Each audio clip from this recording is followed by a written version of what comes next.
নমস্কার, গল্পালাপের ৬৬তম পর্বে আপনাদের জানাই সুস্বাগতম। আজ আপনারা শুনবেন হেমেন্দ্র কুমার রায় রচিত রহস্য গল্প খানিকটা তামার তারের শ্রুতি নাট্যরূপ। গল্প পাঠ ও বিভিন্ন চরিত্রে যথাক্রমে তন্ময়, অভিজিৎ ও তিতাস। চলুন শুনি খানিকটা তামার তার।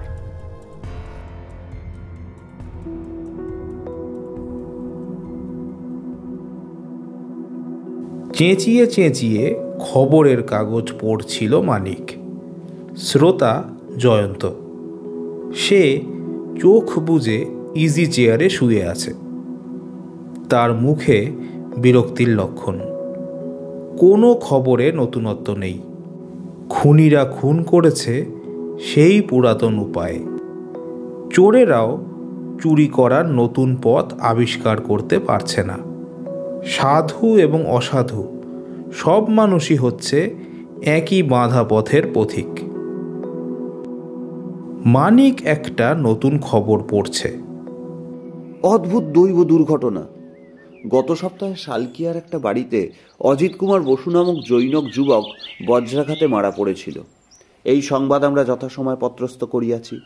গত পরশু রাত্রে আবার সেই বাড়িতেই অজিত কুমারের দ্বিতীয় ভ্রাতা অসীম কুমারের মৃত্যু হইয়াছে ওই বজ্রাঘাতের ফলে। ইংরাজি প্রবাদে বলে, দুর্ভাগ্য কখনো একাকী আসে না। কিন্তু উপরি দুই বাড়ি একই পরিবারের একই দুর্ভাগ্যের এমন আশ্চর্য আবির্ভাবের কাহিনী আমরা আর কোনোদিনই শ্রবণ করি নাই।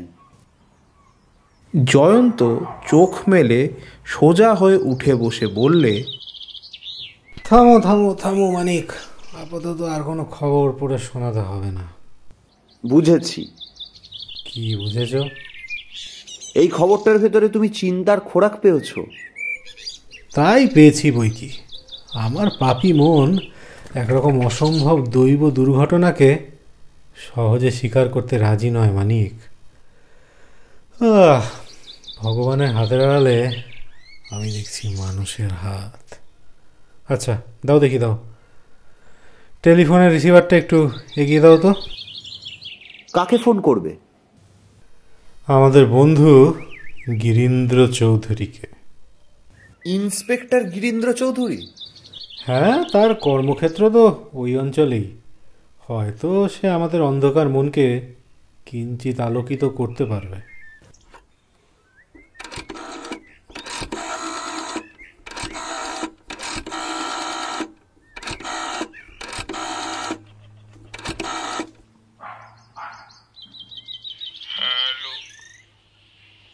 হ্যালো গিরীন্দ্র, আমি জয়ন্ত। ব্যাপার কি? হঠাৎ আমাকে মনে পড়লো কেন? একই বাড়িতে বজ্রাঘাতে দুই ব্যক্তির মৃত্যু। ঘটনাটা কি তোমার এলাকায় ঘটেছে? ওহো, বুঝেছি।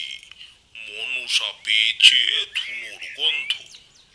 তা ঠিকই আন্দাজ করেছো ভাই। ঘটনাস্থলে আমাকে হাজির হতে হয়েছে বটে, কিন্তু ওই পর্যন্তই। মানে?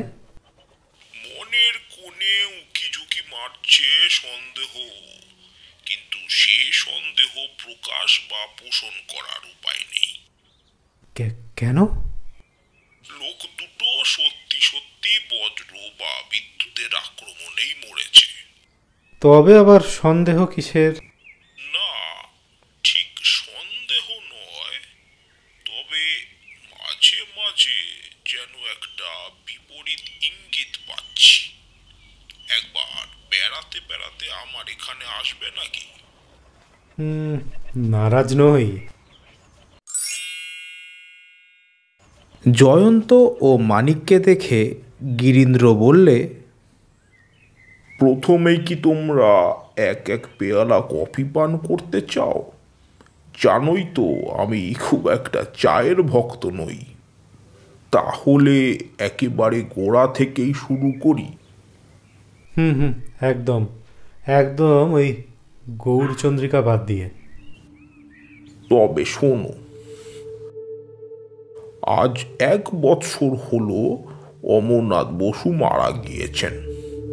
তিনি ছিলেন একজন বড় জমিদার, যথেষ্ট স্থাবর আর অস্থাবর সম্পত্তির মালিক। অজিত কুমার, অসীম কুমার আর অমল কুমার হচ্ছে তার 3 ছেলে। ছোট অমল নাবালক, সেকেন্ড ইয়ারের ছাত্র। অমরবাবুর একটি মাত্র মেয়ে সুষমা, তার বিবাহ হয়েছে। স্বামীর নাম সুরেন্দ্রনাথ মিত্র। সুষমার শ্বশুর বাড়ি বিদেশে, কিন্তু পিতার মৃত্যুর পর ভাইদের অনুরোধে স্বামীর সঙ্গে বাপের বাড়িতেই বাস করে। এই হচ্ছে গত আর বর্তমান পাত্র পাত্রীদের পরিচয়। প্রথমে অজিত যখন বজ্রাঘাতে মারা পড়ে, ঘটনাটা আমার মনে স্থায়ী রেখাপাত করেনি। ডাক্তার বলল মৃত্যুর কারণ বিদ্যুতের আঘাত। কিন্তু গেল পরশু অসীম ওইভাবেই মারা পড়তে আমরা রীতিমতো চমকে গিয়েছি।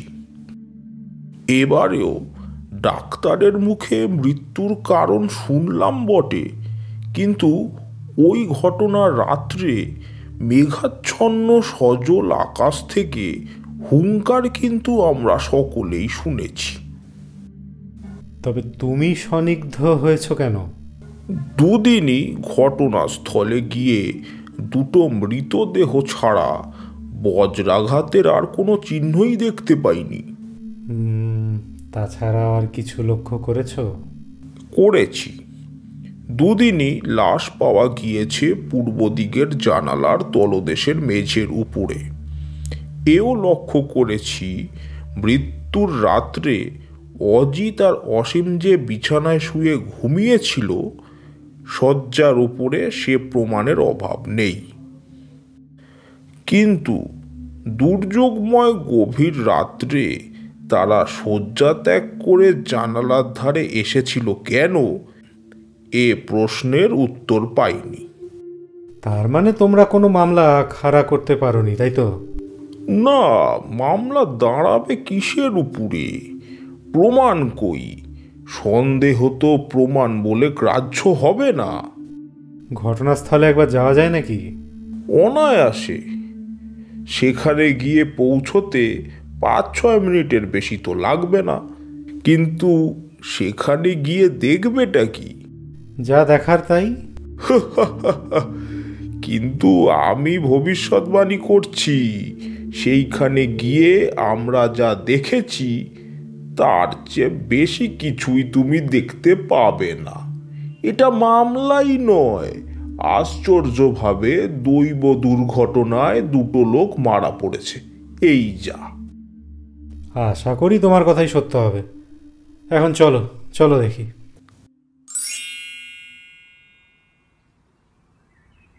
অমরবাবুর বাড়িখানি মাঝারি। তার পূর্ব দিকের রাস্তায় ট্রাম লাইন পাতা, আর পশ্চিমে পুকুর ও বাগান, এবং দক্ষিণ দিকে প্রতিবেশীদের বাড়ির সারি। গিরীন্দ্রের সঙ্গে জয়ন্ত ও মানিক রাস্তার দিকের দোতলার বারান্দায় এসে দাঁড়ালো।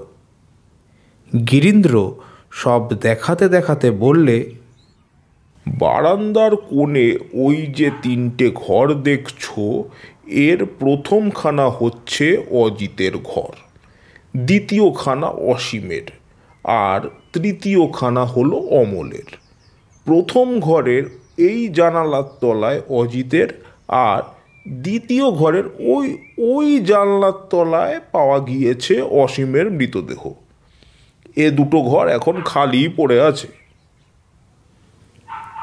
জয়ন্ত 2টো ঘরে ঢুকেই চারিদিকে দৃষ্টিপাত করতে লাগলো। প্রত্যেক জানালা, এমনকি দেয়ালের লোহার গরাদ পর্যন্ত ভালো করে পরীক্ষা করলে, কিন্তু উল্লেখযোগ্য কিছুই পাওয়া গেল না। তারপর তারা তৃতীয় ঘরের একটা জানালার কাছে গিয়ে দাঁড়ালো। বাইরে থেকেই দেখা গেল ঘরের ভেতর চেয়ারের উপরে বসে রয়েছে 2টি লোক। একজনের বয়স হবে 18-19, আর একজনের 40-এর কাছাকাছি। জয়ন্তের দিকে ফিরে গিরীন্দ্র চুপি চুপি বললে, অমল আর তার ভগ্নিপতি সুরেনবাবু। তারপর ঘরের দিকে ফিরে চেঁচিয়ে বললে, কি হয়েছে সুরেনবাবু? অমলের ভাবখানা অমন কেন? অমলের মাথায় সস্নেহে হাত বুলাতে বুলাতে সুরেন বলল, বাড়িতে আবার পুলিশ দেখে এমন ভয় পেয়েছে, তাই আমি ওকে বোঝাবার চেষ্টা করছি। তা বেশ করেছেন। আমরা বাঘ নই, তেড়ে গিয়ে অমলকে কামড়ে দেব না। আজ একেবারে শেষ তদন্ত করতে এসেছি। কথা দিচ্ছি আর আসবো না। আর তদন্ত? এ হচ্ছে ভগবানের মার। পুলিশ তদন্তের ধার ধারে না। সেদিক থেকে ফিরে আসতে আসতে জয়ন্ত জিজ্ঞাসা করলে, আচ্ছা, অমল কি এখনো এই ঘরেই থাকে? হ্যাঁ, আচ্ছা, সুরেনবাবুর ঘরটা কোথায়? বাড়ির পশ্চিম দিকে। বারান্দার রেলিংয়ের উপর হাত রেখে ট্রামের রাস্তার দিকে তাকিয়ে জয়ন্ত চুপ করে দাঁড়িয়ে রইল কিছুক্ষণ। সে যে কি ভাবছে তার মুখ দেখে কিছুই বোঝার উপায় নেই। মানিক বললে, কি হে, ধ্যান সাগরে তলিয়ে গেলে নাকি? আমি তলাবার চেষ্টা করছি না মানিক, আমি ভাসবার চেষ্টা করছি। গিরীন্দ্র ঠাট্টার সুরে বললে, কি আবিষ্কার করলে শুনি? শুনবে তবে? এই বাড়িতে চোর আসতে পারে খুব সহজে। ওই ওই ওই দেখো, নিচের ওই গ্যাস পোস্টটার দিকে তাকিয়ে দেখো না একবার। ওর উপরে উঠলেই তো এই বারান্দার নাগাল পাওয়া যায়। বাহ, অভাবিত আবিষ্কার। আর একটা ব্যাপার আবিষ্কার করেছি কিন্তু, রাস্তার ওধারকার ওই বাড়িখানার গায়ে ভাড়াপত্র টাঙানো রয়েছে। আচ্ছা, ওই ওই বাড়িটা ভাড়া পাওয়া যাবে কি? তাতে তোমারই বা কি, আমারই বা কি? মনে করছি বাড়িখানা আমি ভাড়া নেব। জায়গাটা আমার বেশ লেগেছে, কিছুদিন একটু বাস করি না, কি বলো? মানে? মানে কিছুই না, এ হচ্ছে আমার খেয়াল, আর খেয়াল হচ্ছে অর্থহীন। অতঃপর আমরা প্রস্থান করতেই পারি।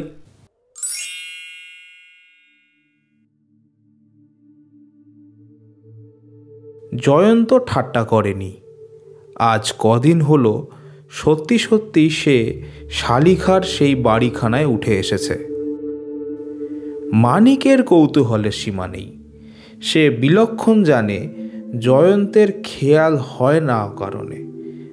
ওই দুই মৃত্যুর ভেতর সে কোনো একটা সূত্র নিশ্চয়ই আবিষ্কার করেছে, নইলে ঘটনাস্থলের সামনাসামনি থাকার জন্য সে এতখানি আগ্রহ দেখাতো না।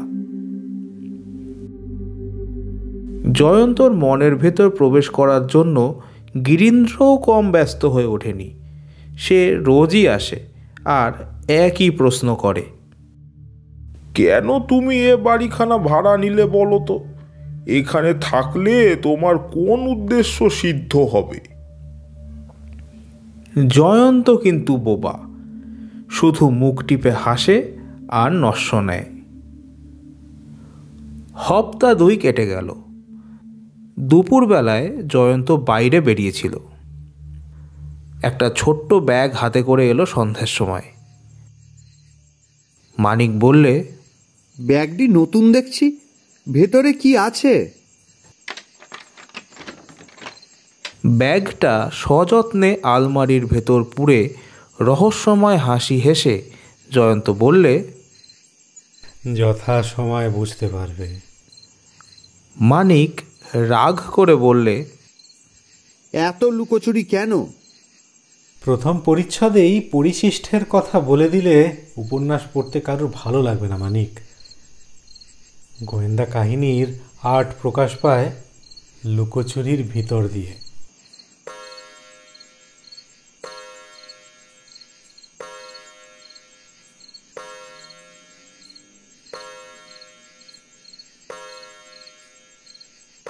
রাত 11টা বেজে গেল। এই সময় নৈশ আহার শেষ করে জয়ন্ত শয্যায় গিয়ে আশ্রয় গ্রহণ করে।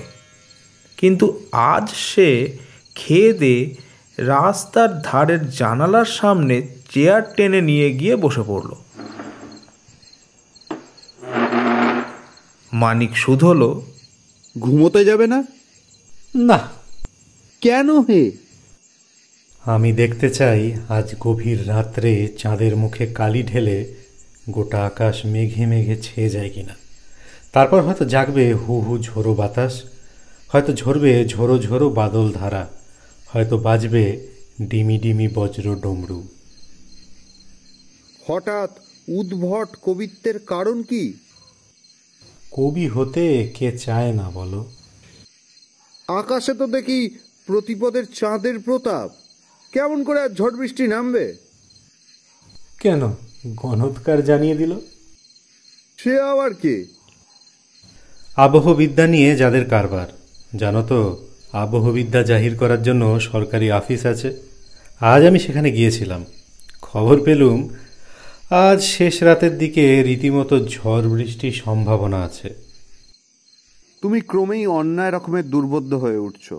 আর তোমাকে বোঝবার চেষ্টা করব না। আমি এখন ঘুমোতে চাই।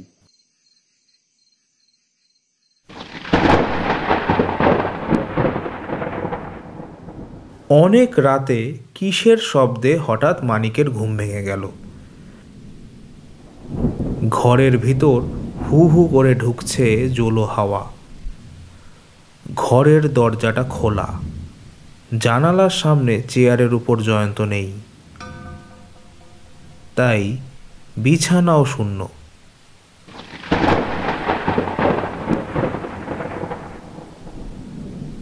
বজ্রের হুঙ্কারে চমকে মানিক বাইরের দিকে তাকিয়ে দেখলে চাঁদের আলোর বদলে সেখানে দেখা যাচ্ছে কেবল অন্ধকারকে।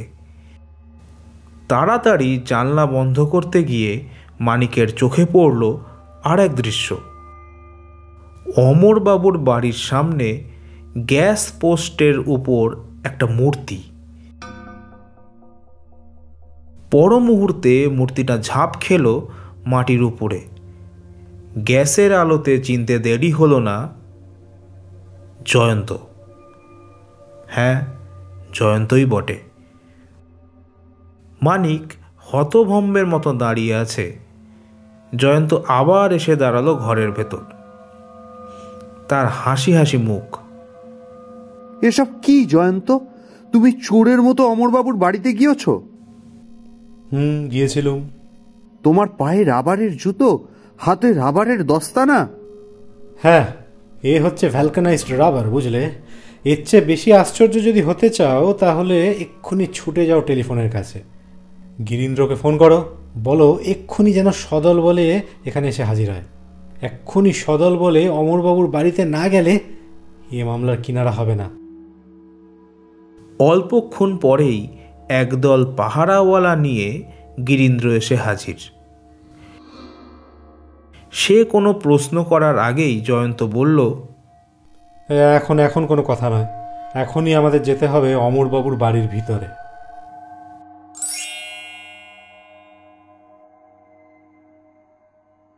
দারোয়ানরা দরজা খুলে দিয়ে এই অসময় পুলিশকে দেখে বেশ অবাক হয়ে গেল।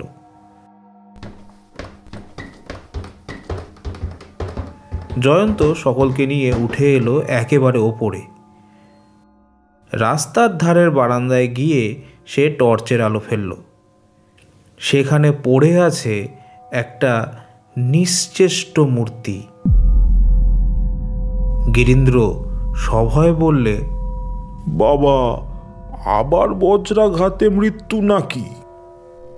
আরো এগিয়ে গিয়ে দেখো। গিরীন্দ্র কয়েক পদ অগ্রসর হয়ে ভালো করে দেখে মহাবিস্ময় বলে উঠল, এ কি? এ তো সুরেন বাবু, এর হাত পা বাঁধল কে? আমি, আর সুরেন হচ্ছে খুনি। খুনি? সুরেন বাবু আবার কাকে খুন করলেন? অজিত আর অসীমকে। এমন সময় বারান্দায় তৃতীয় ঘরের একটা জানলা খুলে গেল। ভেতর থেকে উঁকি ঝুঁকি মারতে লাগলো অমলের ভীত মুখ। জয়ন্ত বললে, সুরে না যাবার বধ করতে চেয়েছিল ওই বেচারা অমলকে। কিন্তু অজিত আর অসীমের মৃত্যু হয়েছে বজ্রাঘাতে। বজ্র তো সুরেনবাবুর হাতে ধরা নয়। অজিত আর অসীম বজ্রাঘাতে মারা পড়েনি, তাদের মৃত্যু হয়েছে মানুষের হাতে বন্দি বিদ্যুৎ প্রবাহের দ্বারা। প্রমাণ? ওই জানালার দিকে তাকিয়ে দেখো, জানালার 6টা গরাদের গায়ে জড়ানো রয়েছে খানিকটা তামার তার। গিরীন্দ্র মাথা চুলকোতে চুলকোতে বললে, আমি তো কিছুই বুঝতে পারছি না। বিদ্যুৎ প্রবাহ সবচেয়ে বেশি জোরে চলে রূপোর ভেতর দিয়ে, তারপর তামার স্থান, তারপর সোনা, ওই অ্যালুমিনিয়াম প্রভৃতি। বুঝলাম, কিন্তু তামার তারের ভিতর দিয়ে বৈদ্যুতিক শক্তি সঞ্চারিত হবে কেমন করে? সামনে এই ট্রামের লাইন, মাথার উপরকার যে মোটা তারের সাহায্যে বৈদ্যুতিক ট্রাম চলে, জানালার এই তামার তারের অন্য প্রান্ত এখনো ঝুলছে তার সঙ্গে লগ্ন হয়ে। মাঝখান থেকে সেই তার আমি কেটে দিয়েছি, নইলে এতক্ষণে আমাকেও কেউ জীবিত অবস্থায় দেখতে পেত না। কি ভয়ানক, কি ভয়ানক! কিন্তু এখনো তোমার মনে কিন্তু? তাহলে আর একটু পরিষ্কার করে বলছি, শোনো। জয়ন্ত বলতে লাগলো, সুরেন হচ্ছে একটি প্রথম শ্রেণীর অতি চালাক শয়তান। মাথা খাটিয়ে নরহত্যার বেশ একটি নতুন উপায় আবিষ্কার করেছিল সে। কাজ করত এমন এক রাতে, ঝড় বৃষ্টি বজ্র যেদিন তাকে সাহায্য করবে। কি করে সে মনের মতো রাত্রি নির্বাচন করত, এখানে প্রশ্ন উঠতেই পারে। আমি মনে করি সেও আমার মতো কোনো সরকারি আবহবিদ্যাবিদের কাছে আনাগোনা করত। এরূপ অবস্থায় মানুষের পক্ষে কি করা স্বাভাবিক, এ নিয়ে সে মনে মনে আলোচনা করেছিল। এই বর্ষাকালেও গ্রীষ্মপ্রধান দেশের মানুষ আমরা শয়নগৃহের জানালার পাশেই শয্যায় আশ্রয় গ্রহণ করি। রাত্রে যদি হঠাৎ বৃষ্টি আসে, আমাদের ঘুম ভেঙে যায়। তারপর বৃষ্টির হাত থেকে আত্মরক্ষা করার জন্য ওই নিদ্রাজড়িত চক্ষে তাড়াতাড়ি সর্বাগ্রে খোলা জানালাগুলি দুমদাম শব্দে একেবারে বন্ধ করে দিই। আমাদের অভ্যাসের উপরই নির্ভর করে সুরেন ফাঁদ পাতত, চমৎকার ফাঁদ। খানিকটা তামার তার সে এমনভাবে জানালার গরাদগুলির সঙ্গে জড়িয়ে রাখত যে জানালা বন্ধ করতে গেলেই সে তার স্পর্শ করা ছাড়া কোনো উপায় নেই। তামার তারের অপর প্রান্ত সে নিক্ষেপ করত প্রবাহমান বৈদ্যুতিক শক্তিতে তড়িৎযুক্ত চলন্ত ট্রামের তারের উপরে। ফলে জানালার তামার তারও জীবন্ত হয়ে উঠত। তখনই তাকে ছুলেই মৃত্যু একেবারে অনিবার্য। তারপর যথাসময়ে সুরেন আবার এসে নিজের অপকীর্তির গুপ্ত চিহ্নগুলি বিলুপ্ত করে দিত। আমার বিশ্বাস, বিপজ্জনক মৃত্যুকে এমনভাবে খেলা করার সময় আমার মতো সুরেনও ব্যবহার করত ভ্যালকানাইজড রাবারের জুতো ও দস্তানা। ফলে বৈদ্যুতিক শক্তি তাকে আক্রমণ করতে পারত না। সুরেন হয়তো এটা অনুমান করেছিল যে একই বাড়িতে একইভাবে উপরই 3 জন লোকের মৃত্যু হলে পুলিশের সন্দেহের সীমা থাকবে না। কিন্তু এটাও তার অজানা ছিল না যে আসল রহস্য আবিষ্কার করতে না পারলে যে কোনো সন্দেহই পঙ্গু হয়ে থাকবে। কারণ সন্দেহ ও প্রমাণ এক কথা নয়। কিন্তু সুরেন অতি চালাক কিনা, তার চক্রান্ত বুঝবার মতো লোকও যে পৃথিবীতে থাকতে পারে, এটা সে ধারণায় আনতে পারেনি। এই হলো অতি চালাকের দুর্বলতা। একই বাড়িতে উপরই 2 ব্যক্তির বজ্রাঘাতে মৃত্যু, অথচ ঘরে বজ্রাঘাতের কোনো চিহ্ন নেই এবং মৃত ব্যক্তিকে পাওয়া যায় ঠিক জানালার ধারে। এই সব অস্বাভাবিক ব্যাপার দেখেই আমি পেয়েছিলাম তার মধ্যে হত্যাকারীর হাতের সন্ধান। তারপর বারান্দায় দাঁড়িয়ে জীবন্ত তারের দিকে তাকিয়ে থাকতেই আমার মনে ফুটে উঠল সন্দেহের ভীষণ ইঙ্গিত। তারপর হত্যার উদ্দেশ্য খুঁজে পেতে বিলম্ব হলো না। অমরবাবুর 3 পুত্রের অবর্তমানে সম্পত্তির মালিক হবেন তার কন্যা, এবং সুরেন হচ্ছে সেই কন্যার স্বামী। ঘটনাস্থলের উপর পাহারা দেওয়ার জন্যেই আমি সামনের বাড়িখানা ভাড়া নিয়েছিলাম। আবহবিদ্যাবিদ বললেন আজ গভীর রাত্রে ঝড় বৃষ্টির সম্ভাবনা। আমিও অধিজগ্রত হয়ে উঠলাম। বারান্দার উপরে চোরের মতো সুরেনের আবির্ভাব। আমি চুপি চুপি গ্যাস পোস্টের সাহায্যে বারান্দায় উঠে অন্ধকারে লুকিয়ে রইল। তারপর সুরেনের মৃত্যুফাত পাতা যেই শেষ হলো, আমিও অমনি বাঘের মতো তার উপর একেবারে ঝাঁপিয়ে পড়লাম। আমিও চেয়েছিলাম তাকে হাতে না হাতে ধরে ফেলতে। সে টু শব্দটি করার আগেই আমি তাকে বন্দি করে ফেললুম এবং তখনই কেটে দিলুম বৈদ্যুতিক শক্তিতে জীবন্ত মৃত্যু ফাঁদের তাঁড়।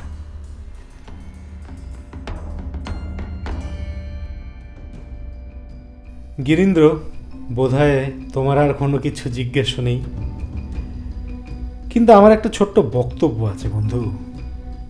পুলিশে চাকরি করে যন্ত্রে পরিণত হয়েও না। কল্পনা শক্তির চর্চা করতে শেখো। কল্পনা শক্তি কেবল কবিদের একচেটে নয়, তাকে দরকার প্রতি মানুষের প্রতি পদে, জীবনের প্রতি ক্ষেত্রে।